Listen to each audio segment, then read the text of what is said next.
निराकार परमात्मा शिव बाबा द्वारा ब्रह्मा तन में अवतरित हो ब्रह्मा मुख द्वारा उच्चारित महावाक्य मुरली दिनांक 15 फरवरी 2025।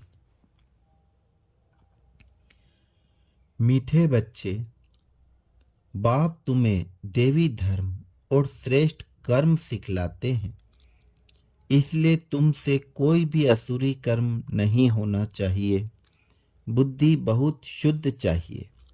मीठे बच्चे, बाप तुम्हें देवी धर्म और श्रेष्ठ कर्म सिखलाते हैं, इसलिए तुमसे कोई भी आसुरी कर्म नहीं होने चाहिए। बुद्धि बहुत शुद्ध चाहिए। प्रश्न: देह अभिमान में आने से पहला पाप कौन सा होता है? देह अभिमान में आने से पहला पाप कौन सा होता है? उत्तर: अगर देह अभिमान है तो बाप की याद की बजाय देहदारी की याद आएगी, कुदृष्टि जाती रहेगी, खराब ख्यालात आएंगे। यह बहुत बड़ा पाप है। समझना चाहिए माया वार कर रही है, फौरन सावधान हो जाना चाहिए। फिर आज मुरली से शिव बाबा ने हम मीठे मीठे बच्चों के लिए धारणा के लिए मुख्य सार बताया, जिसका पहला पॉइंट है, कभी भी ऐसी हंसी मजाक नहीं करनी है जिससे विकारों की वायु हो।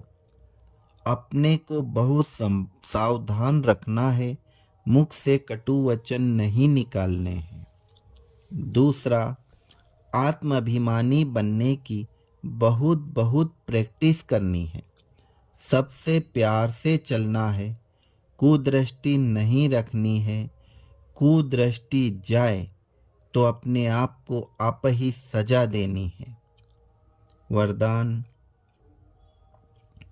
निरंतर याद और सेवा के बैलेंस से बचपन के नाज नखरे समाप्त करने वाले वानप्रस्थी भव। निरंतर याद और सेवा के बैलेंस से बचपन के नाज नखरे समाप्त करने वाले वानप्रस्थी भव।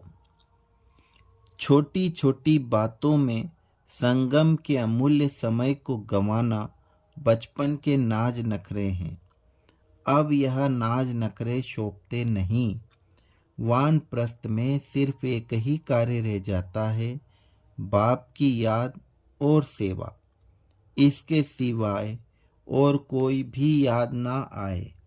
उठो तो भी याद और सेवा, सो तो भी याद और सेवा।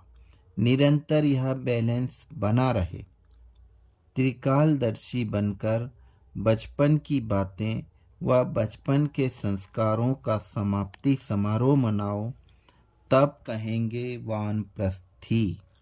स्लोगन: सर्व प्राप्तियों से संपन्न आत्मा की निशानी है संतुष्टता।